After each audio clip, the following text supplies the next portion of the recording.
Thanks for getting back. Let's hear you. Too much of the law clouding this whole thing that is going on. Let's hear your analysis also. Everybody, thank you for having me.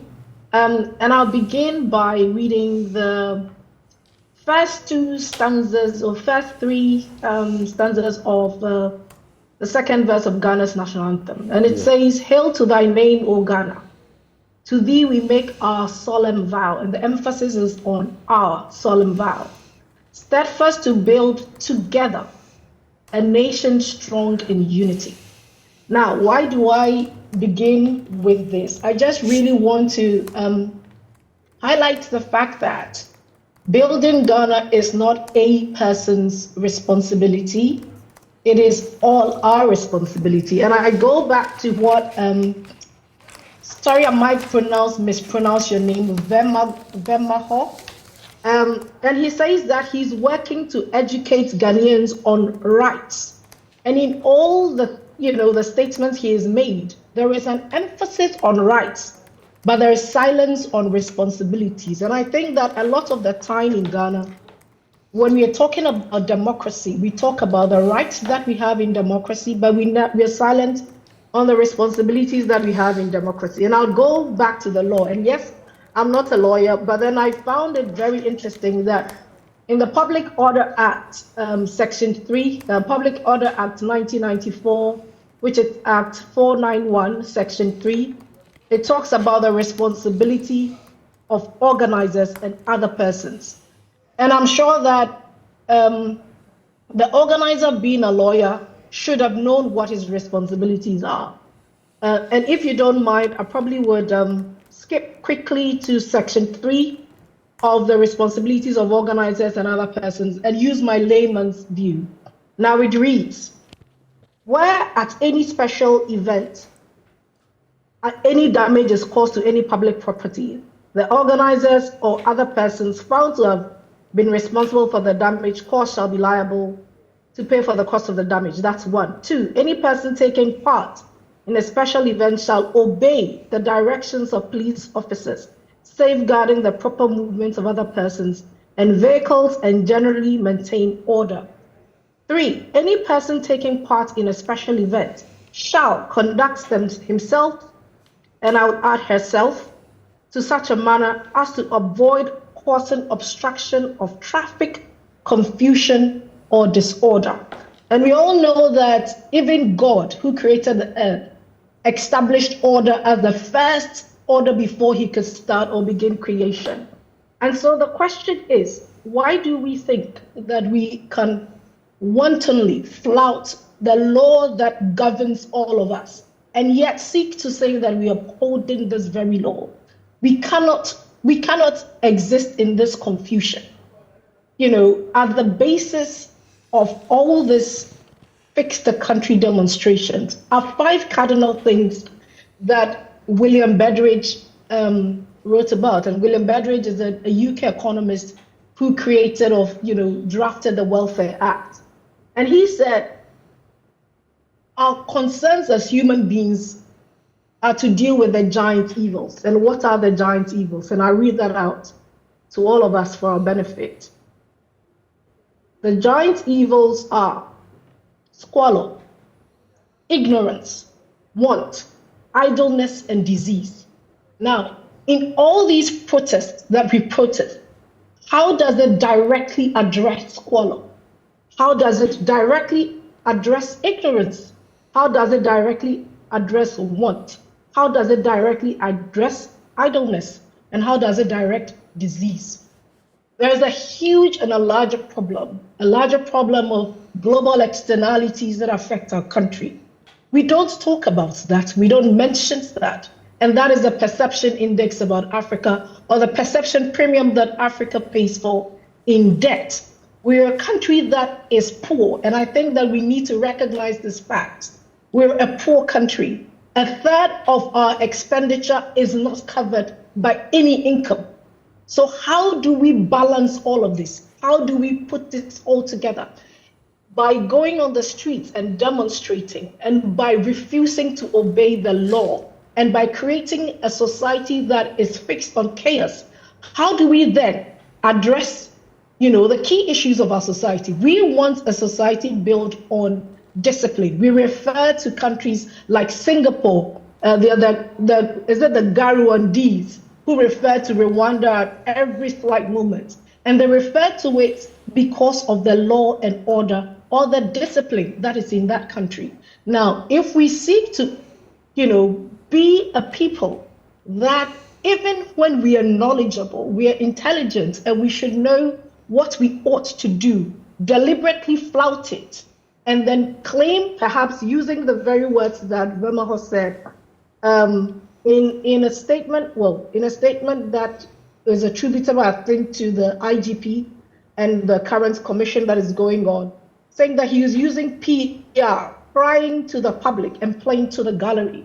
I question if this is the same tactic that is being employed by Fix the Country. Are they using PR to undermine the very society they want to build? Or are they doing it because they're really concerned about how our society is built? And so for me, the critical thing is, number one, what is the key question that we want to address? Can we use protest to address that key questions? Yes, it's a democratic right. But what of our democratic responsibilities? As citizens of Ghana, what are the responsibilities that we have together to fix this country? What are our behaviors? What are our values? Do we exhibit integrity? So here, there's a lot of claims being thrown out. And I question, are they all about integrity? If you're saying that, lots of people called you to tell you not to publish something, the question is, if you are a person that is value-driven, would you listen to the people who are saying to you to cover up? Or will you say to them, yes, I hear what you're asking me to do, but it is a wrong thing you're asking me to do. And so I'm going to defy you. And I'm going to publish what they said. So why is it taking, 2 years, 3 years for him to publish this audio? I would have published it the very first day, because then I believe in integrity. And I believe that we need to be a values-driven society. And I think that's where I would end it. Thank you. Unmute. So just going back, yes. Okay, so from just capturing what the former Minister Inusa had said, if the whole point of this is to be able to go to the Jubilee House to demonstrate, how does it address the 5 giant evils? Just going to Jubilee House to demonstrate. There's so many ways that you can demonstrate. There's so many ways that you can let your voice, your grievance be heard. And demonstrations have won us independence. Of course they have, and a lot of people's investments have won us independence. I think even more of that, the demonstrations have won us independence. All of this were funded by people. Okay, so the current president, people say, built a career on demonstrations.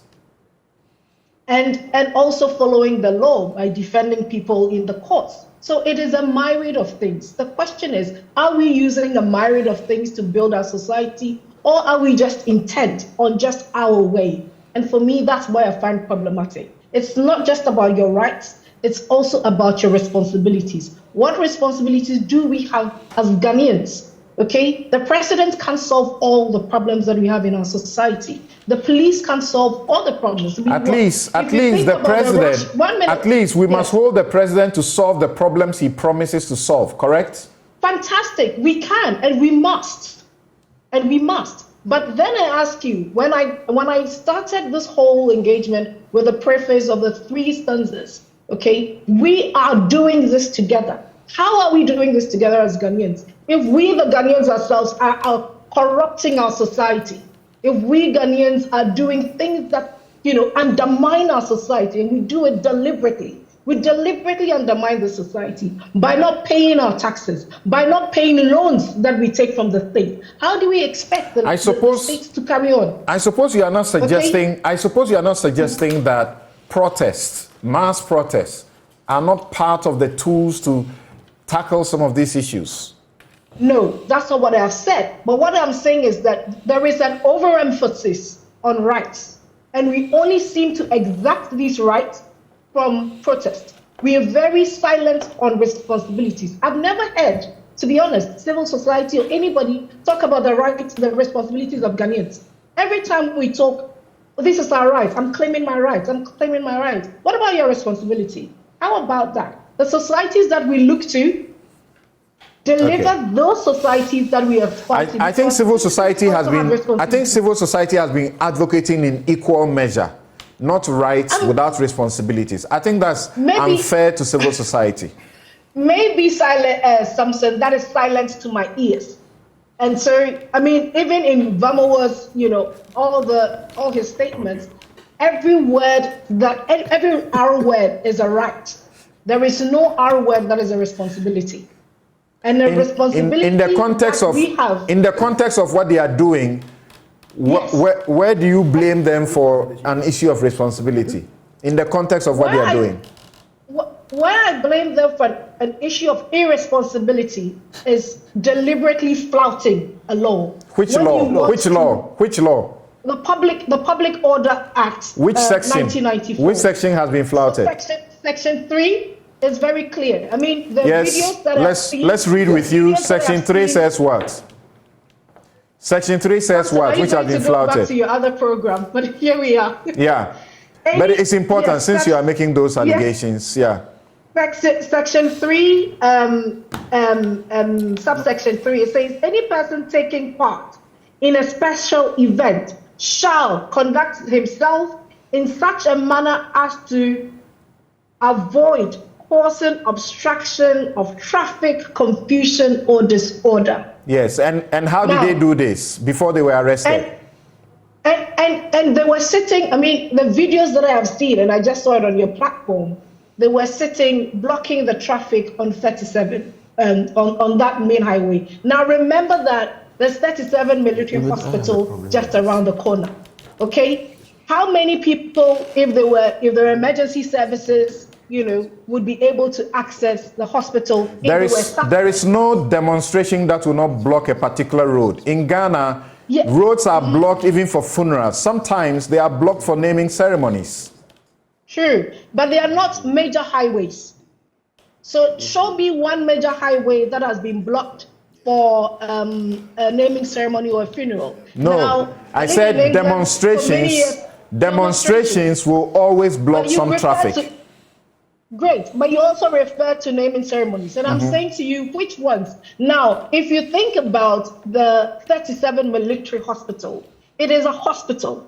So you need to be very mindful and sensitive to the location in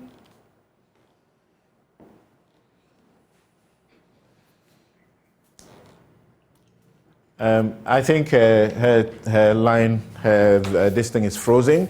All right, so it's important to make that note that obviously they didn't block any road before they got arrested. And it is expected that if police are policing a demonstration, the reason police will police a demonstration is that they will make room to avoid that kind of obstruction, which is unnecessary. We'll be right back.